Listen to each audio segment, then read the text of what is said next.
temps à retravailler le tome 1 de ma trilogie, il est temps de faire la même chose pour le tome 2. Hello, c'est Estelle et bienvenue dans le vlog d'écriture numéro 33, le vlog écriture de août 2025.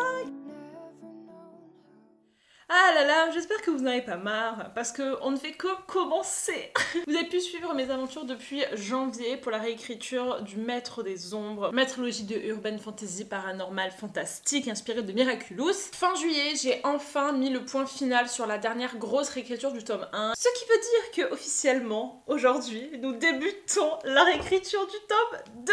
Alors, petit contexte, qu'est-ce qu'a déjà subi ce tome 2 dans l'histoire de sa life? Ce tome 2 a été écrit en novembre 2021. C'est ouf. Il y a donc presque 4 ans. En mai-juin l'année dernière, je l'ai repris pour la première fois et j'ai refait une seconde reprise en septembre-octobre. Donc disons que ce livre a quand même été moins repris que mon tome 1 qui avait déjà subi une grosse réécriture en 2022. On part de quelque chose qui revient de très très loin. On va compenser cette base pas très solide par toute l'expérience que j'ai pu acquérir avec les retours de mes bêta-lectrices pour le tome 1, histoire que le travail de ce tome 2 soit, j'espère, peut-être plus court que celui du tome 1, hein, je ne sais pas, croise les doigts. La situation actuelle, c'est que ce livre fait 34 chapitres, donc c'est 2 de moins que mon tome 1, mais il fait 92 000 mots, donc c'est un petit peu plus que mon tome 1. Le challenge pour ce tome 2, ça va être de refaire complètement toute l'intrigue.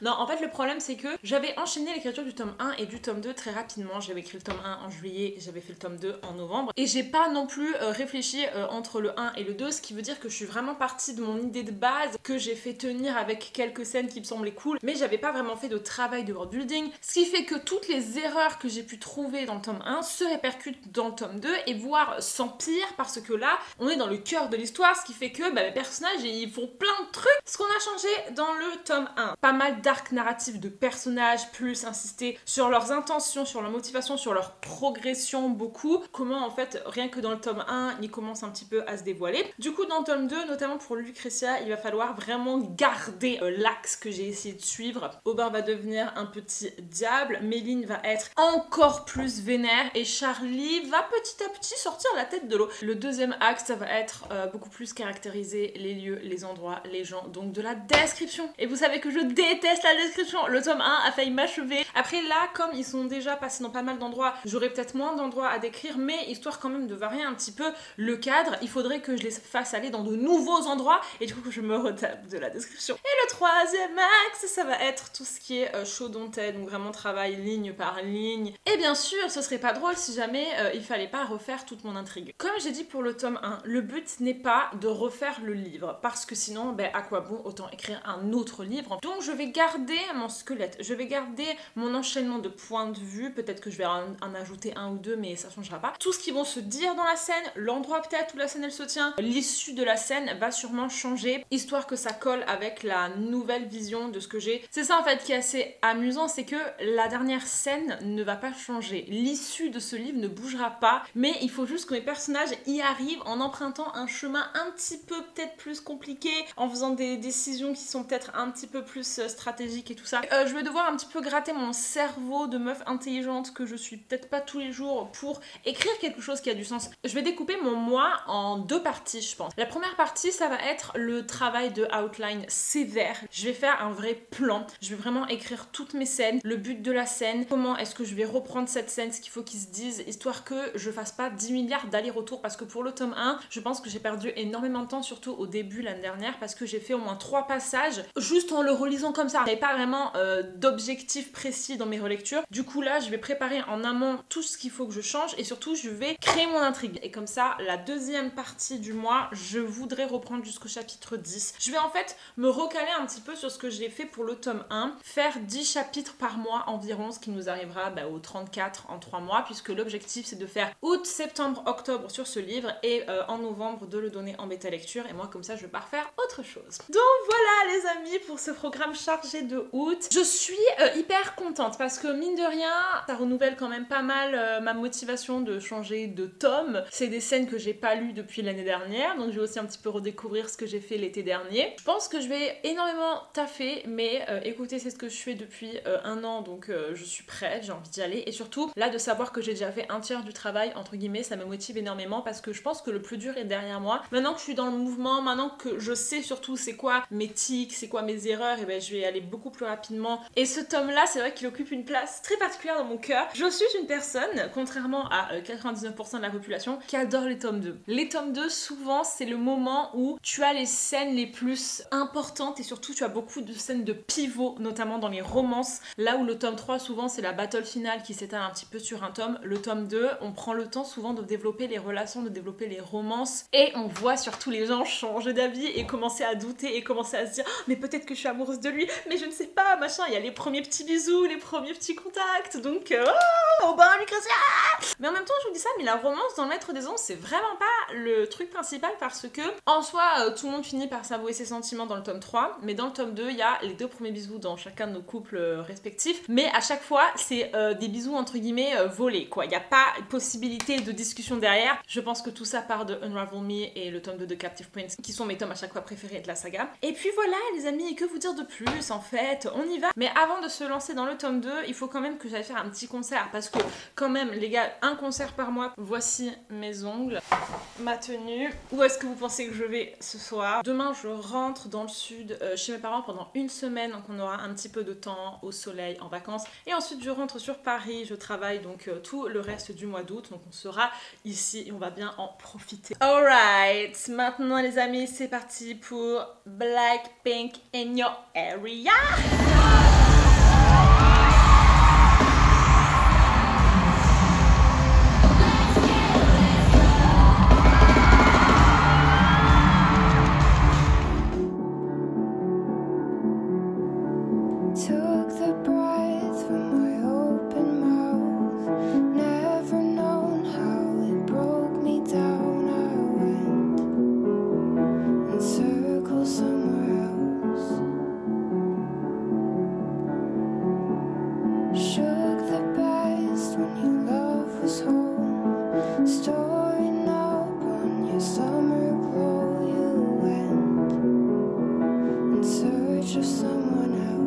J'ai une loi très précise quand je fais la réécriture, les amis. Je n'ai pas le droit de relire le livre avant de faire la réécriture du chapitre parce que je ne veux pas me gâcher la joie de redécouvrir le chapitre sans le réécrire. Mais ça, c'est une scène que j'ai rajoutée l'année dernière. Et genre, I'm sorry, mais j'en ferai ma propre loi.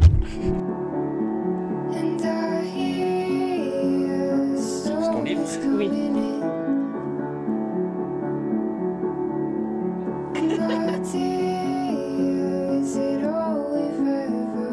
C'est un manque un peu de motivation, d'émotion, ou alors plutôt qu'il est juste d'abord en mode oh je t'aime trop, rends-moi mon pouvoir, genre il pourrait très bien faire un stratagème stylé, tu vois, genre pour qu'elle lui rende sans que ce soit Bah en fait elle a besoin qu'il ouvre le cercueil. Pourquoi elle lui a pris alors? Pour faire exprès qu'il revienne la voir. Ah, du coup je vais kidnapper Aubin. ça me paraît très compliqué. Mais c'est pour ça en fait.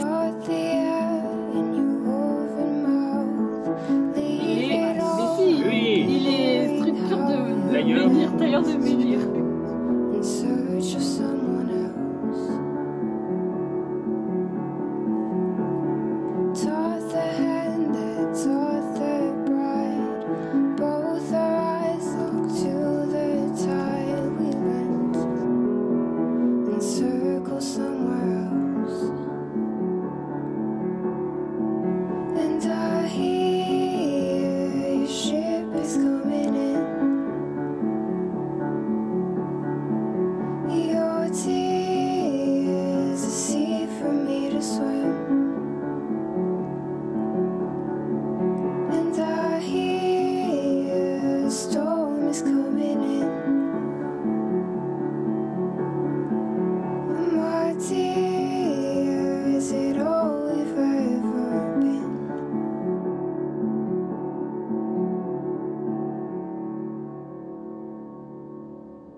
En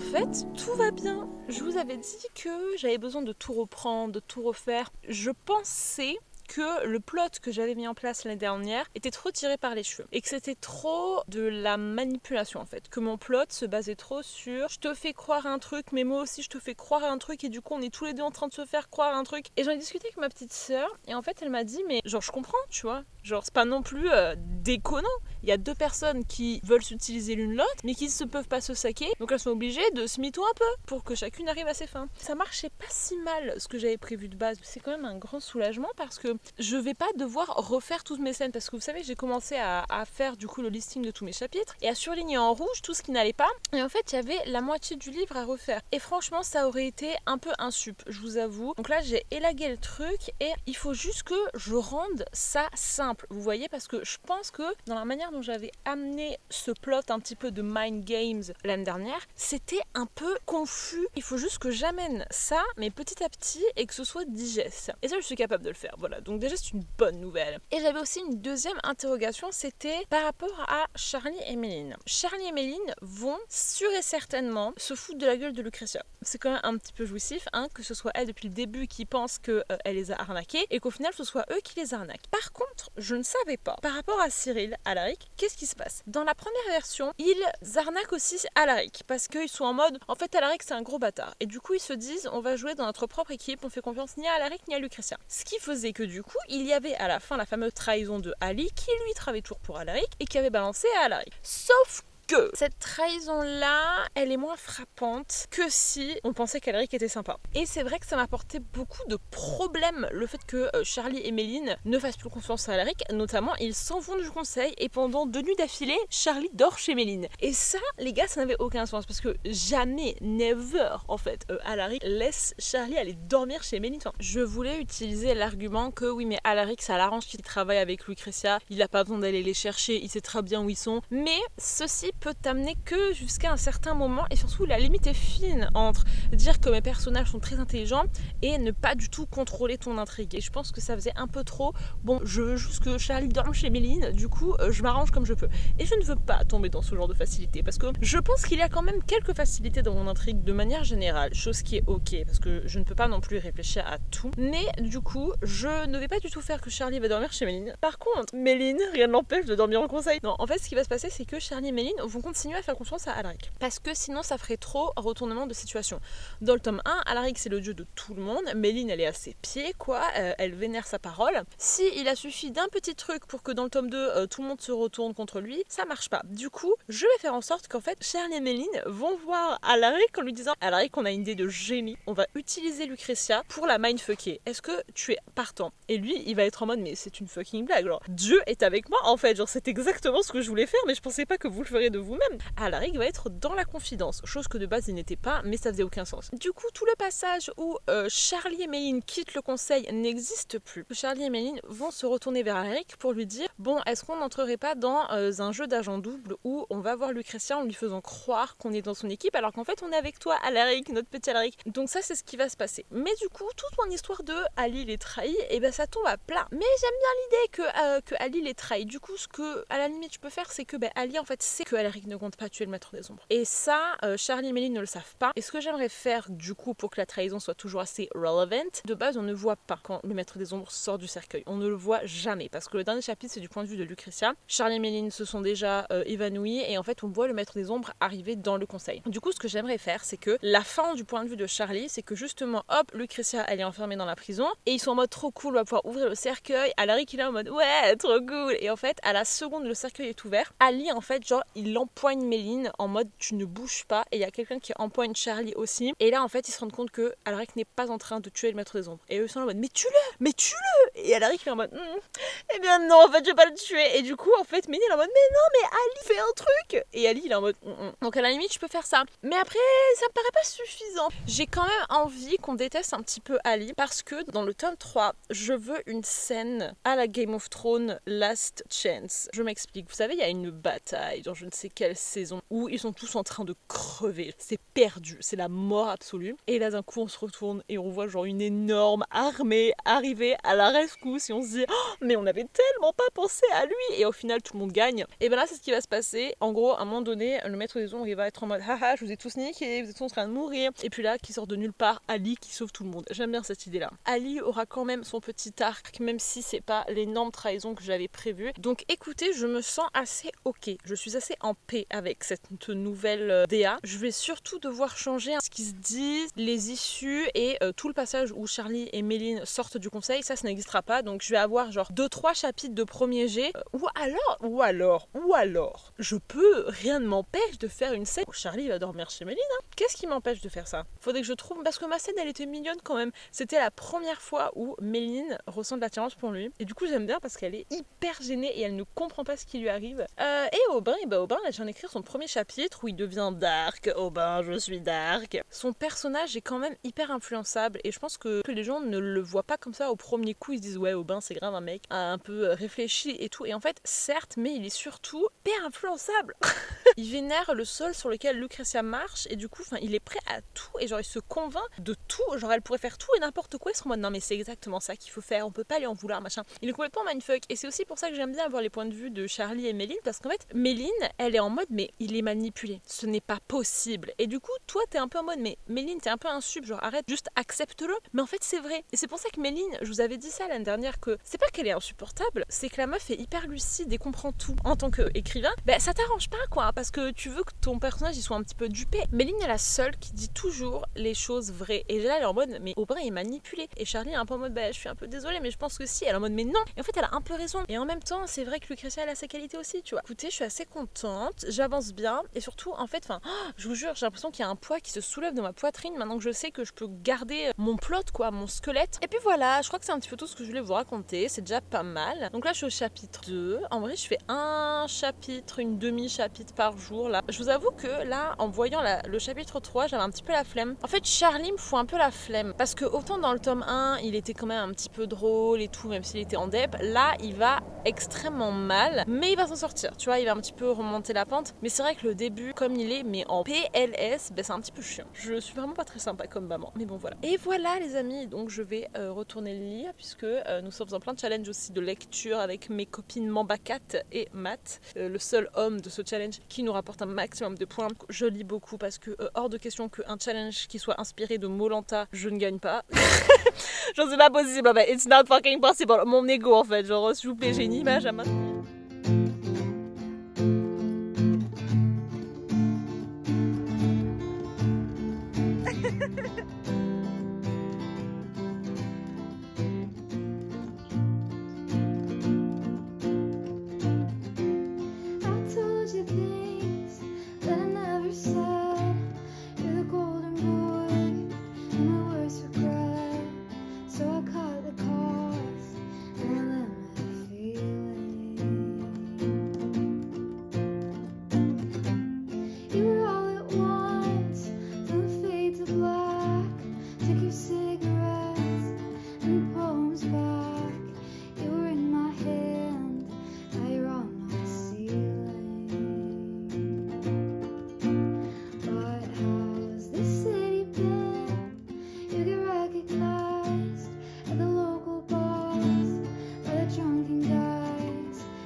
m'enlever les mains, penalty.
Non, tu supprimes pas.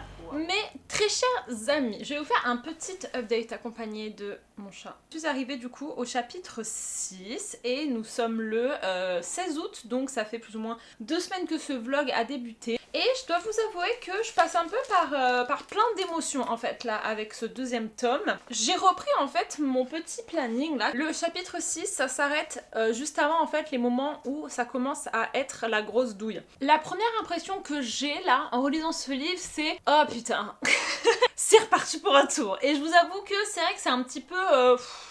je dirais pas que ça fait un coup au moral, mais ça fait quand même une impression de masse énorme là qui s'abat sur tes épaules. Comme je suis arrivée à la fin du tome 1, j'ai quand même en fait cette sensation de soulagement, cette sensation de ah c'est bon, j'ai réussi, j'ai terminé entre guillemets. Et là de repartir à zéro, c'est vrai que psychologiquement faut que je retrouve un petit peu de force et d'énergie. Mais en même temps, est-ce que je repars vraiment à zéro? Non, pas vraiment. J'ai réécrit ce livre l'année dernière, l'été dernier. Donc il n'est pas non plus absolument dégueu. En vrai je suis quand même assez contente. Excusez-moi mais vous allez passer cette update à regarder Pascal en fait. Genre est-ce que vous m'écoutez parler depuis tout à l'heure là? Il y a certains soirs c'est vrai que j'avais un petit peu du mal à m'y mettre. Un petit peu comme si tu regardes un chantier et tu te dis bon est-ce que je vais vraiment me faire chier à faire la petite rainure au bout de la poutre sachant que je vais repasser 15 fois ici, j'aurai le temps de réparer ça. Mais en fait non, tout ce qui est fait n'est plus à faire en fait. Et ça c'est un truc que moi personnellement je suis pas très forte à ça. J'ai tendance un petit peu à remettre les choses difficiles à plus tard comme si future Estelle... Mais excusez-moi, mais qu'est-ce que tu fais Pascal? Comme si future Estelle en fait avait plus de temps et plus de disponibilité que moi, pas forcément. Donc j'essaie vraiment de me forcer à ne pas expédier le truc et à ne pas me dire de toute façon je vais repasser. J'ai pas besoin d'aller au bout de mes descriptions, j'ai pas besoin de vraiment tout vérifier parce que de toute façon je vais repasser. Donc par exemple hier, j'avais une putain de scène, pas de bataille mais en gros Charlie est un petit peu forcé à s'entraîner avec Marco parce que Alaric pense qu'en le forçant à se défendre, en l'attaquant, il va miraculeusement retrouver son pouvoir, sauf qu'en fait ça ne marche absolument pas. Et cette scène en fait c'est Charlie qui est au bout de sa vie. Et j'ai eu toute une réflexion par rapport à ça. Initialement ce qui se passait, Charlie, genre vraiment, il tombait par terre en pleurs. Et il disait c'est pas possible, je vais jamais y arriver. Et on a déjà passé tout un tome 1 à avoir un Charlie au bout de sa vie comme ça. Et surtout, enfin, qui prenne pas confiance en lui, mais qui se vénère un peu, tu vois, parce que mine de 1 dans le tome 1, Charlie il était un peu passif, le mec s'est fait tirer par le bout du nez par Lucretia, il n'a pas vraiment fait grand chose par sa propre volonté, et du coup là, au lieu qu'il s'écroule en pleurs et qu'il se dise pour la milliardième fois je suis nul, je vais jamais y arriver, je fais qu'en fait il se retourne vers Alaric et il lui dit mais tu crois que ça me fait plaisir en fait? J'ai envie de tuer le maître des ombres, ok? Y a pas que toi, moi aussi là, je suis deg, donc au lieu de me gueuler dessus et au lieu d'essayer de me faire du mal en espérant que je vais sortir mon pouvoir, faut qu'on travaille ensemble en fait, genre faut pas qu'on soit l'un contre l'autre sinon ça sert à rien. Ça me plaît parce que ça colle avec ce qui se passe ensuite. En gros Charlie va lutter très longtemps pour ne pas travailler avec Lucretia parce qu'il est en mode ce n'est pas possible en fait, genre cette meuf m'a tué, non. Et je trouve que ça crée un lien un peu mieux parce que là du coup on a commencé à le voir se vénère, c'est moi qui choisis, j'ai mon libre arbitre, ok, je prends en main ma vie, donc je suis assez contente parce que je trouve que ça redynamise un petit peu, parce que Charlie mine de rien c'est un personnage qui va vraiment avoir son pic mais à la fin de la trilogie, et c'était peut-être un petit peu long justement de le voir éclore et que là du coup j'ai entre guillemets un petit peu accéléré le processus. Un truc aussi que je trouve drôle, c'est un livre que j'ai écrit exactement pendant le Nano de 2021 et c'est flagrant parce que tous les chapitres font 1800 mots. Donc c'est pas énorme, je vous avoue que dans le tome 1 la moyenne c'est 2500 mots. Je saurais pas non plus quoi ajouter parce que c'est juste la redescente suite à leur mort, eux qui se réveillent, qui sont en mode oh putain on vient de se faire tuer, qu'est-ce qu'on fait? Ils discutent, ils réapprennent à se faire confiance. De l'autre côté il y a Aubin qui vit sa meilleure vie avec Lucretia, on réimplante un contexte. Ça pour le coup c'est des choses que les filles me diront à la bêta lecture. Moi là actuellement je vais pas ajouter plus de choses. Du coup je vais faire un petit symbole de j'ai repris ces chapitres. Donc nous sommes au chapitre 6 sur 35. J'ai fait un 6e de ce livre. Je vais m'arrêter au chapitre 10 pour ce vlog là, histoire de vraiment y repasser et approfondir le truc. Donc qu'est-ce qui se passe là pour la suite? La suite, comme vous pouvez le voir, c'est 3 chapitres surlignés en rouge. C'est 3 chapitres où la nouvelle stratégie de mes personnages se met en place. Je vous avais expliqué finalement, je vais pas tant changer que ça ma stratégie, je vais juste essayer de mieux l'amener pour que ce soit plus naturel. Notamment le chapitre 7, oh mon dieu non, le chapitre 7, Lucretia éclate la gueule de tout le monde au conseil. 7, 8, 9, 10, c'est le même soir. C'est notamment la première apparition du maître des ombres. J'aurais pas dû me rendre compte que le prochain chapitre c'est ça, parce que ça pour le coup je dois complètement le refaire. Et le dernier point pour le moment qui me pose des questions, c'est l'évolution du personnage de Lucretia. Lucretia restera en son core une personne un peu malhonnête. Une personne qui manipule tout le monde. Pourquoi? Parce qu'en fait elle est complètement traumatisée et elle ne sait pas comment vraiment être pote avec quelqu'un. La seule chose qu'elle sait c'est manipuler les gens pour qu'ils aillent dans son sens. Oui, c'est un fait, elle est attachée à Aubin. Donc comment est-ce que, enfin il va falloir vraiment que je sois hyper fine dans ma narration, qu'on sente que elle est pas en mode oh bah love to love machin. Je veux qu'elle garde en fait ce qu'elle est, c'est-à-dire une meuf qui manipule tout le monde, mais que en fait il y ait un peu cette voix dans sa tête qui lui dise mais on aime bien Aubin, non? Elle continue de le manipuler mais tout en se rassurant un peu elle-même, genre elle va dire j'ai même plus à me forcer, il aime les arts classes et tout, franchement je suis hyper fière de lui. Vous voyez elle est plutôt en mode fière de sa petite création là, mais en même temps il y a quand même cette petite voix qui lui dit frérot tu sais où tu vas en fait là, t'es en train de lui prendre un petit peu son humanité quoi. Donc c'est compliqué parce que je veux pas non plus qu'elle devienne love to love bisounours, mais en même temps je veux qu'on sente que quelque chose qui est un peu retenu en elle. Je pense pas qu'elle y réfléchisse beaucoup. En fait ce que j'aimerais bien c'est que ce soit un petit peu inconscient de sa part et qu'elle le fasse un peu sans s'en rendre compte, vu qu'elle a un petit peu peur de cette partie là de elle-même, elle cherche pas forcément à trop creuser. Cette semaine j'ai pas pu autant écrire que ce que je voulais parce que c'était la dernière semaine du challenge de lecture co-lire qui est organisé par Emma Karina, qui est trop bien les gars, mon équipe était trop drôle. Donc la semaine prochaine on s'y met à fond. Allez on va dire 7, 8, 9 et on croise les doigts. De toute façon aujourd'hui là je vais essayer de quand même commencer à attaquer le 7. Et puis voilà, c'est parti, c'est parti. Transport, motorways and tram lines, starting and then stopping, taking off and landing, the emptiest of feelings, disappointed people clinging on to bottles, and when it comes it's so disappointing, let down and hanging around, crushed like a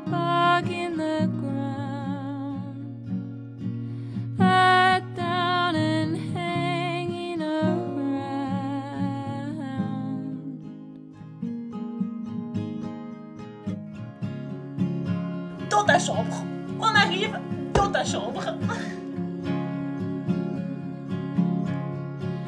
Shells smashed, juices flowing, wings twitch, legs are going, don't get sentimental, it always ends up driven. One day I am gonna grow wings. Sachez quand même que ça fait 3 jours que je me trimballe cette putain de chapitre 7 parce que j'en ai marre, parce qu'il faut que je le reprenne en entier et ma patience, voilà.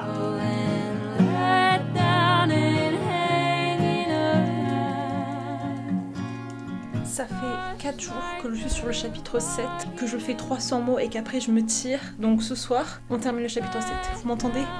On termine le chapitre 7.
Same old story time again. Got so close, but then you lost it. Should've listened to your friends about his girlfriend back in Boston. You sent him pictures and playlists and phone sex. He disappeared from the second that you said, let's get coffee, let's meet up. I'm so sick of all I love, and I don't understand why can't any man hit it like, get it hot, make it, it's a fan. Hit it like, get it hot, make it, it's can you play a song with a beat? Hit it like rum papa bong. Get it hot like Papa John. Make it go on and on. It's a feminine phenomenon. Hit it like rum papa bong. Get it hot like Papa John. Make it go on and on. It's a feminine phenomenon. So let's say it's working out. You pretend to love his mother, lying to your friends about how he's such a goddamn good lover. Stuck in the suburbs, you're folding his laundry. You got what you wanted, so stop feeling sorry. Crying at the nail salon. I'm so sick of all I love. Pourquoi tu me mets dans le coup? Mais t'es pas puni. T'es pas puni, Pascal, pourquoi tu te mets dans le coin? Mesdames et messieurs, bonjour. Nous avons perdu 25 degrés en l'espace de 2 jours. Comme promis, je suis arrivée au chapitre 10 hier soir. C'était mon objectif de terminer ce premier bloc avant la dernière semaine d'août. Je vous avoue que le bilan de ces 10 premiers chapitres, il est un peu...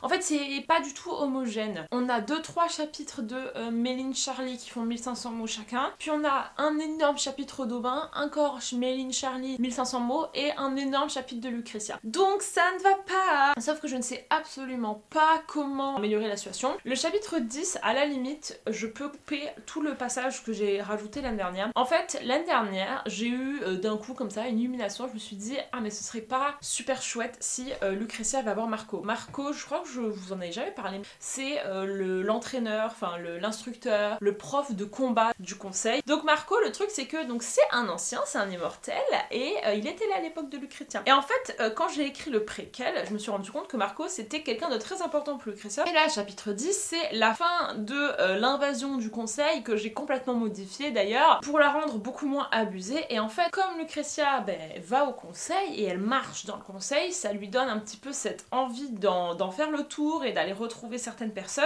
Et elle a cette impulsion d'aller voir Marco. Elle le confronte un petit peu et j'aime bien cette scène parce que le tome 2, tu commences à beaucoup plus avoir d'informations sur ce qui s'est vraiment passé à l'époque de elle et Arès. Cette scène-là, c'est un petit peu le début, pas des flashbacks, mais le début des informations concrètes. Tu vois, parce que dans le tome 1, elle te dit certaines choses, mais c'est un peu difficile peut-être de remettre les choses dans leur contexte et dans l'ordre. T'as des pièces de puzzle, quoi. Donc j'aime bien cette scène parce qu'elle introduit un peu mieux son passé, mais en même temps, ça fait un peu une cassure parce que juste avant, la meuf, elle était avec Aubin en train d'envahir la chambre de Charlie. Ensuite, on voit Charlie qui appelle Aubin pour lui dire écoute, c'est ok, on accepte de s'entraîner avec Lucretia. Et après, on arrive et en fait, on voit Lucretia qui discute avec Marco. Et après, Lucretia rentre chez Aubin, c'est son anniversaire et le maître des ombres prend le contrôle de Aubin. En fait, ce chapitre, il est beaucoup trop gros. Il se passe trop de trucs, les gars. C'est un de mes chapitres préf de ce tome 2 parce que c'est la première fois que le maître des ombres est là. En soi, je pense que le chapitre doit faire 3500 mots. Pour le moment, je vais le laisser comme ça. Et les filles me diront à la bêta lecture si jamais c'est trop écarté. Mais voilà, donc du coup, pour reparler de cette invasion du conseil, j'ai changé. En fait, de base, au chapitre 7, Lucretia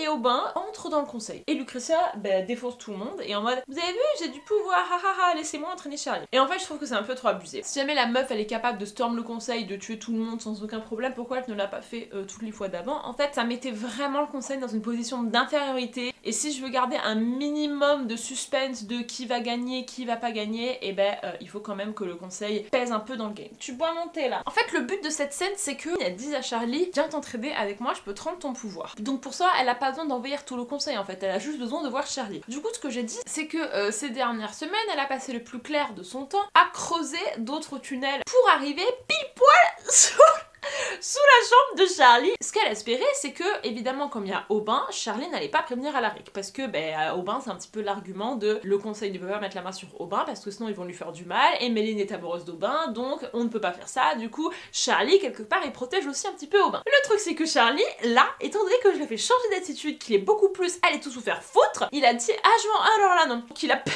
Alaric, chose qui n'était pas prévue. Ce qui me permet de retrouver un début de scène initiale où en fait il y a pas mal de sentinelles et que Lucretia doit se battre face à toutes les sentinelles. Ce qui me permet aussi d'introduire le fait que maintenant Aubin arrive à bloquer le pouvoir noir de Lucretia, patati patata. Je tenais quand même à un petit moment où Aubin est en mode oh mon dieu mais Lucretia elle est tellement forte, elle est tellement belle et tout. C'était important pour moi de garder cette complète obsession, cette fascination parce que ça aide je trouve à l'évolution du personnage et ça aide à comprendre pourquoi il tombe complètement amoureux d'elle. Maintenant il faut que j'étoffe de ouf en fait parce que je suis désolée mais ces petits chapitres là à 1500 mots, non c'est pas possible. Même si je rajoute de la description ça ne marchera pas. Donc il faut que je décide là cette semaine avec quoi je complète. Du coup là ce que je vais faire c'est reprendre ces 10 chapitres pour consolider entre guillemets ce gros bloc et comme ça j'attaque en fait le bloc 2 en septembre. Oh putain les gars je suis pas prête. Il y a une raison aussi pour laquelle je suis pas non plus aussi investie je pense que ce que j'imaginais. Là les gars le contemporain pousse très fort une version de 2025 de la bonne direction. En fait la vraie direction mais avec beaucoup plus de drama et avec une alternance de points de vue pour qu'on inclue Maya. Vous savez il y a cette espèce d'anticipation que je reconnais. C'est un peu prétentieux ce que je veux dire mais juste avant d'écrire un truc de ouf j'ai un peu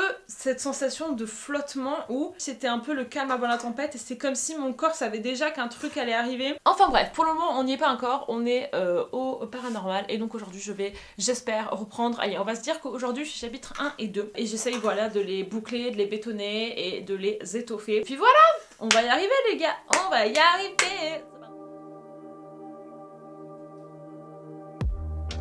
You know, for me, there's no breaking point. Yeah, I'ma be here the road and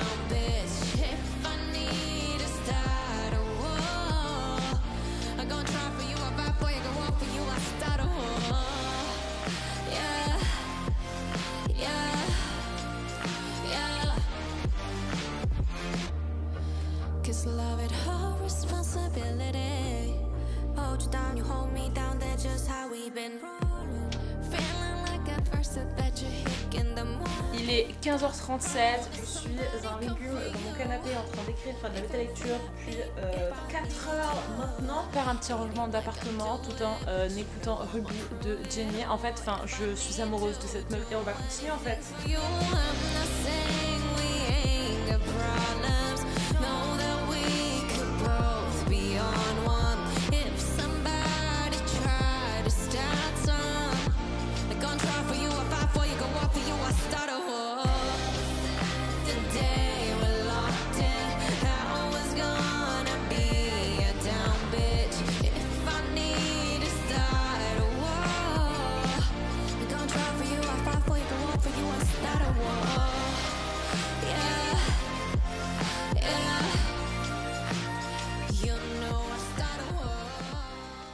Aujourd'hui, c'est mon anniversaire, les amis, j'ai 26 ans. Et c'est rigolo parce que l'année dernière, j'avais aussi été en vlog d'écriture pendant mon anniversaire. Et nous allons faire un petit chapitre d'anniversaire.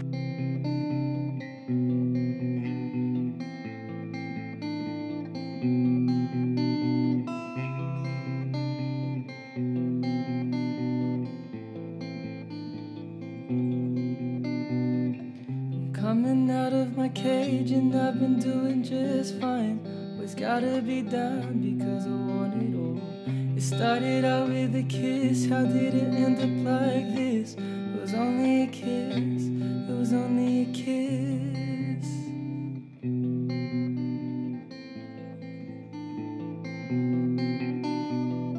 And now I'm falling asleep and she's calling the cat. Nous sommes le 31 août, ce qui veut dire qu'aujourd'hui est la dernière journée de ce vlog et donc qu'il faut que je fasse 3 chapitres pour respecter mon plan. Mais on va y arriver parce que voilà, je tiens toujours mes engagements. Et en fait, je suis assez surprise / contente / soulagée parce que, c'est toujours la même chose avec moi. Je suis vraiment une girouette. Quand je refais quelque chose pour la première fois, je suis en mode oh mais en fait c'est pas si bien, franchement, j'ai pas tant que ça modifié, c'est pas au point que j'aimerais, il faudra que je repasse encore 18 fois derrière. Et là les gars, excusez-moi hein, mais ce début du coup que je reprends depuis lundi, c'est super cool. Genre, est-ce que c'est pas la 50e fois que je vous dis ça? Genre, en fait là, je suis en train de regarder le travail que j'ai fait depuis 3 semaines du coup, parce que j'ai attaqué cette réécriture début août. Mais les gars, c'est bien ce que j'ai fait. Ajouter des petites descriptions par-ci par-là et des petits détails. Ensuite, le chapitre de Lucretia. Je sais pas si vous vous rappelez, mais je vous avais dit que c'était vraiment pas clair. Je trouvais que c'était pas naturel comment elle parlait de Aubin, qu'il avait une subtilité que j'avais pas réussi à exprimer. Bah si. Excuse-moi, mais si, c'était bien fait. En fait, je ne me fais pas confiance. Et ça, c'est rude parce que là, en le relisant, j'ai juste un petit peu modifié quelques phrases pour que vraiment on ait un cheminement de pensée clair et logique qui t'amène d'un point A à un point B. Mais le sens est là.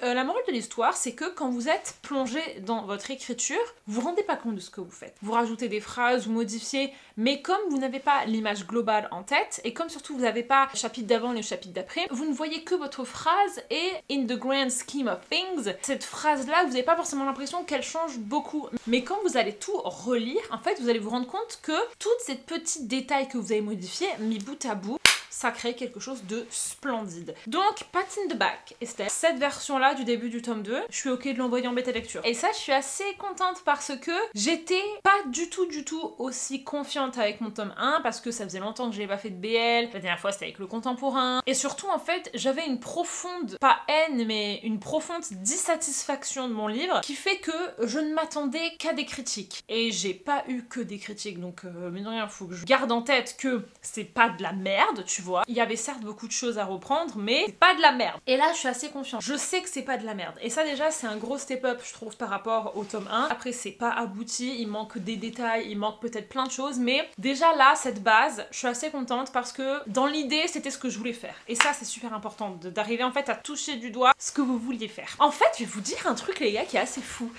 Let's go, let's sit down. Enfin, en fait, je sais pas si je l'ai fait naturellement, enfin comment ça s'est goupillé, mais ce début de tome 2 feels like contemporain. Tous mes personnages, ils sont un peu dans un moment où ils réfléchissent, où ils ont des grosses émotions, où ça ne va pas du tout. Le début du chapitre 4 de Méline, je l'adore. Je trouve ce chapitre tellement bien écrit, enfin je suis hyper fière de moi. C'est Méline qui revoit Aubin, maintenant qu'elle sait que c'est le Kwami de Lucretia. Et en fait, il y a plusieurs choses qui se mélangent dans sa tête. Il y a en même temps sa déception amoureuse, le fait qu'il l'ait rejetée, et le fait que maintenant elle sait qu'il n'est pas amoureux d'elle, et elle ne sait pas quoi faire de ses sentiments. Et littéralement, j'ai écrit ça, et je trouve ça très intéressant. Qu'est-ce que tu es censé faire quand du jour au lendemain, on te dit tes émotions, c'est pas réciproque? Qu'est-ce que tu fais de tout cet amour en toi? Tu peux pas juste claquer des doigts et ça disparaît. Qu'est-ce que tu fais? Tu le jettes? Tu le gardes? Est-ce qu'il existe une porte secrète à travers laquelle tu peux l'évacuer? Et en même temps, il y a l'énorme peur qu'elle ressent face à Lucretia qui, elle est persuadée, manipule Aubin. Et elle mélange les deux. Elle se dit mais mon Dieu, elle manipule Aubin, donc du coup c'est pour ça qu'il m'a rejeté machin. Et à un moment donné, en fait, elle a une prise de conscience et se dire il y a deux choses indépendantes là. Il y a le fait que Aubin m'ait rejeté et il y a le fait que ce soit le Kwami de Lucretia. Et l'un serait arrivé sans l'autre, tu vois, c'est pas forcément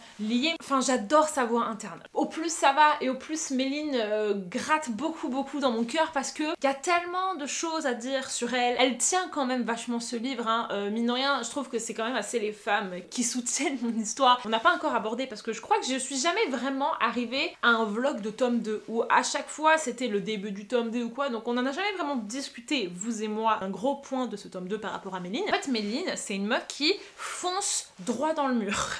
Dès qu'elle a une émotion, dès qu'elle a une idée en tête, elle ne s'arrête pas. Et en fait, Méline va complètement, mais complètement passer à côté du choc de Charlie. Tous les deux, ils sont morts. Et en fait, Charlie, ça l'a tellement traumatisé qu'il fait un blocage de pouvoir. Il n'arrive plus à accéder à ce pouvoir. Notamment, c'est en lien avec Méline. Parce qu'en fait, ils sont liés, je vous rappelle. Et du coup, il a eu tellement de pression pour faire plaisir à Méline, la rendre fière, exécuter tous ses désirs et tout. Et en fait, il n'y a pas réussi. Et pire que ça, Méline lui a dit les mots dont il avait toujours eu peur. Je ne te fais plus confiance. Qu'est-ce que tu m'as fait? Patati patata. Genre ça, c'était son cauchemar. Et c'est arrivé. Et en fait, c'était tellement violent qu'il a coupé. Genre inconsciemment, il a fermer la porte. Et ça, Méline, elle va pas le voir. Suite à cet événement d'ascension, pour elle, le truc important, c'est pas que Charlie est mort. C'est pas que Charlie lui a menti. C'est que Aubin est le Kwami de Lucretia. Et c'est horrible, les gars, parce que je l'aime cette fille, hein, mais quand elle retrouve Charlie à leur réveil, la première chose qu'elle lui dit, c'est il faut qu'on aille libérer Aubin. Et pas ça va. Et qu'on peut se dire, putain, mais ça veut dire qu'elle tient pas suffisamment à Charlie. Et en fait, si elle tient à lui, mais il faut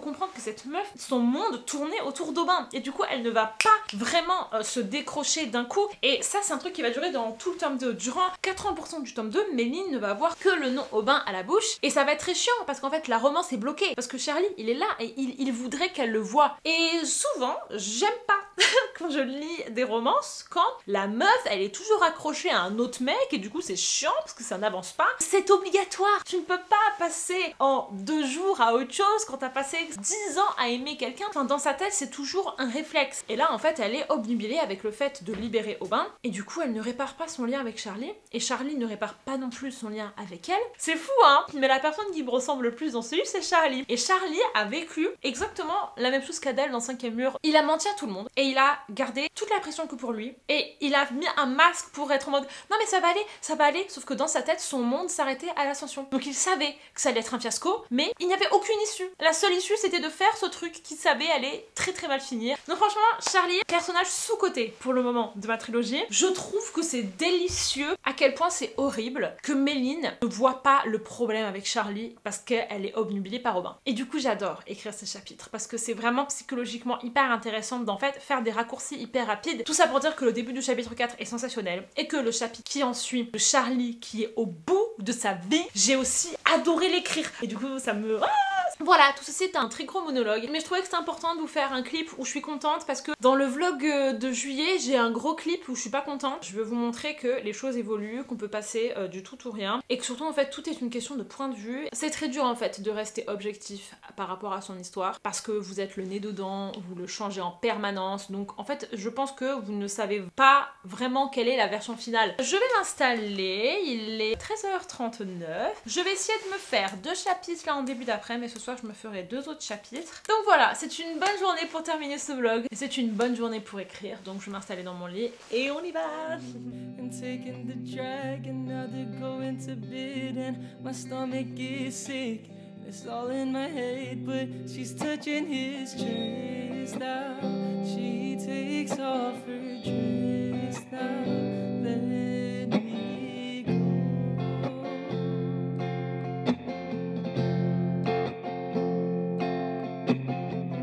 And I just can't look, it's killing me. I'm taking control.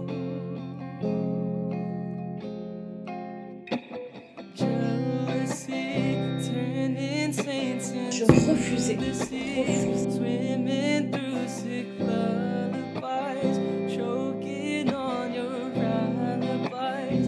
But it's just the price I pay.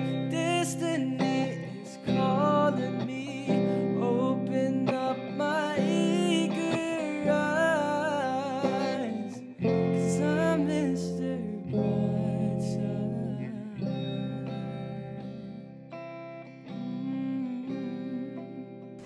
Le chapitre 8 de Méline que je venais de réécrire ne faisait que 1300 mots et j'ai eu une idée soudaine de comment le compléter. Et en fait, c'est une énorme engueulade entre Méline et Charlie. Mais en fait, c'est plutôt sweet. Ça m'a ajouté 500 mots jusqu'à présent à 1853. Et j'aimerais bien qu'ils soient tous minimum à 2000. Plus que 2 avant la fin.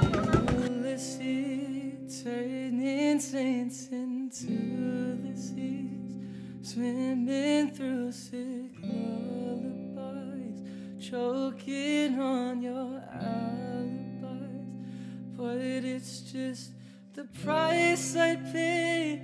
Destiny is calling. Mes très chers amis, il est un petit peu tard, mais je voulais absolument clôturer ce vlog avec vous ce soir pour marquer le coup en ce 31 août.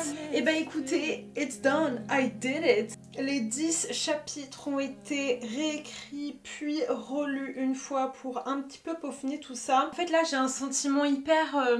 vous voyez, vraiment comme ça. Je me sens bien avec ce livre, je sens que là je suis dans une bonne énergie. La période un petit peu de remise en question, de down est passée et que là je suis vraiment de retour à ce côté hyper joyeux. En fait la dernière fois, j'ai revu des vidéos de moi, de quand j'ai retrouvé ce projet. Et en fait ça m'a énormément émue parce que c'était évident à quel point j'avais besoin de ça et à quel point il me suffit d'un livre pour vraiment que ma vie se retourne. Il me suffit d'un livre pour que mon mood passe du tout ou rien et que dans ma vie ça a toujours été ça. Au moment en fait où je me sentais pas ouf, j'étais pas au point où j'avais l'impression d'être bloquée, de rien faire, de servir à rien, un livre venait pour justement contrebalancer tout ça. Alors ça m'anime mais d'une puissance. C'est là en fait que je me rends compte à quel point l'écriture ça apporte à ta vie et moi je suis tellement reconnaissante d'avoir cette habitude, ce réflexe, cette passion, ce truc qui est ancré maintenant dans ma vie parce qu'en fait je parle les gars dans un giga TED Talk hein, mais ça occupe tellement mes pensées, ça m'apporte tellement de bonheur, c'est une rigueur au quotidien, hein, c'est un rendez-vous. Je l'ai dit une fois et je le répète, mais ça me donne une raison de vivre. Ça peut paraître un peu dramatique, mais j'ai la chance de me réveiller tous les matins avec un objectif en tête, avec une hâte, la hâte de me poser pour continuer mon histoire. Et ça, je sais que c'est hyper précieux et c'est pour ça que quand je commence à cracher un petit peu sur mes romans et tout, j'essaie toujours de me dire, hey oh, relax, tu parles quand même du truc qui te soutient à bout de bras là depuis 2015, ok? Sois douce avec toi-même et sois douce avec l'écriture. Parce que on sait jamais, hein, à tout moment tu peux perdre l'envie. Et bon, we touch wood, je ne pense pas que ça arrivera. En fait c'est pas possible. Ma passion pour l'écriture a survécu à ma mise en couple, donc je pars du principe que jamais je n'arrêterai d'écrire. Tout ça pour dire que là, je suis... Oh non! I'm gonna cry. Si jamais vous avez une passion ou quoi, je pense que vous comprenez ce que je vais dire, mais en fait ça vous accompagne. C'est un truc qui est présent, qui est constant, qui est solide. Et parfois dans les moments un petit peu plus difficiles, c'est quelque chose vers lequel vous pouvez vous tourner. Et ça vous offre en fait 1 heure, peut-être 2 dans la journée où vous ne pensez que à ça, où vous vous déconnectez et où vous êtes avec vos personnages quoi, et vous oubliez le reste du monde. Et mine de rien, ça peut être très agréable. Ceci étant dit, parlons de ce début du coup, de ces 10 premiers chapitres. Comme je vous l'ai dit un petit peu dans l'update plutôt ce matin, I'm sorry, j'ai fait 15 milliards d'updates aujourd'hui. En fait, j'ai été assez dure avec moi-même parce que j'avais peur, parce que je sortais de la bêta lecture qui m'avait fait prendre un regard neuf sur plein de choses, sur comment comment j'écris, sur mon personnage et tout. Et du coup, je suis arrivée avec beaucoup d'exigences dans ce tome 2. Mes exigences ont été rencontrées, tu vois. C'est vraiment, faut que je me le dise, c'est bien ce que j'ai fait. Il y a des chapitres qui, je les ai à peine relus, tu vois. Genre là, à la 10e relecture, celui de Charlie, là, le 9, je suis à peine repassée dessus parce qu'en fait, comme je l'avais déjà complètement remanié de A à Z il y a 2 semaines, j'ai juste fignolé 2-3 détails, mais la base est là, le truc est là. Par contre, le chapitre d'après, j'ai quand même modifié 2-3 trucs. Enfin, voilà, cette reprise là de bloc, elle est surtout là pour valider et pour, si jamais j'ai eu un petit peu la flemme la première fois de étendre, rajouter, couper, d'écrire, et bien là je me force à prendre le temps de le faire. Tout ça pour dire que les 10 chapitres sont bouclés, ils sont emballés, ils sont pesés. Je me suis surprise à compter les mots parce que je voulais en fait avoir une idée, je voulais avoir une vision. En fait, c'est moins dramatique que ce que je pensais. J'étais persuadée que ce livre ne faisait que 1500 mots, 1500 mots, 1500 mots parce que c'était un livre NaNoWriMo. Il pleut! Finalement, avec les preuves à l'appui, mon chapitre 7 il est à 3600 mots. Mon chapitre 8 il est à 1853 mots. J'ai rajouté 500 mots tout à l'heure. 500 mots qui redynamise tout le roman, donc je suis trop contente. Mon chapitre 9 est à 2750 mots et le chapitre 10 c'est à 3500 mots. Donc en fait, il est dodu, c'est pas mal. C'est très très bien ce qui se passe. Donc voilà, nous terminerons ce vlog dans la pluie et je trouve que ça exprime bien la fin de l'été. Cette coupure entre août et septembre, puisque demain c'est la rentrée et surtout demain c'est le 1er septembre, c'est un lundi, vous imaginez pas à quel point ça me remplit de joie. Parlons du coup du prochain vlog, eh bien nous allons faire le bloc 2 du roman. J'aime bien ce système parce que ça me permet de pouvoir faire un petit boost d'ego à mi-chemin, c'est-à-dire que au lieu de vraiment tout me taper et être dans le dur labeur et ne jamais voir le fruit de mon travail, je m'arrête en cours de route, je relis tout ce que je viens de faire et je me dis c'est quand même pas mal. Nous allons faire du chapitre 11 du coup jusqu'au chapitre 24. Les deux équipes vont s'affronter et vont tenter de s'entourlouper l'une l'autre. Qui gagnera? Vous verrez bien. La première partie de ce bloc m'a l'air assez solide. Ça va plus être dans du détail. Par contre, la deuxième moitié, j'ai un peu plus de rouge. Notamment, il y a tout ce passage de Charlie qui dort chez Méline. Donc écoutez, j'espère que ce vlog vous a plu. Moi, en tout cas, j'ai beaucoup aimé ce que j'ai fait. Ça m'a fait plaisir de vous parler de ce tome 2. Parce que, en fait, j'avais jamais vraiment pu vous en parler. Parce qu'on n'a fait que des vlogs sur le tome 1. J'espère que vous aussi, vous allez bien avancer dans vos projets cet été. Et que vous allez attaquer la rentrée. Vous allez attaquer d'attaque. Je dis ça la dernière fois, je trouve ça très drôle. Vous allez attaquer d'attaque. Je vous fais des gros bisous et je vous dis à plus tard dans une prochaine vidéo. Bye bye! Fresh out the slammer, I know who my first call will be to. Somebody's watching me, it's my anxiety.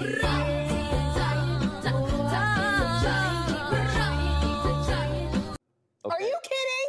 That's unfair. She made those. I need to calm down. I did one thing right. I'm left. Stop looking at me with those eyes like I love your daughter. What do you have to offer her? Nothing. Only this. What's that supposed to be about, baby?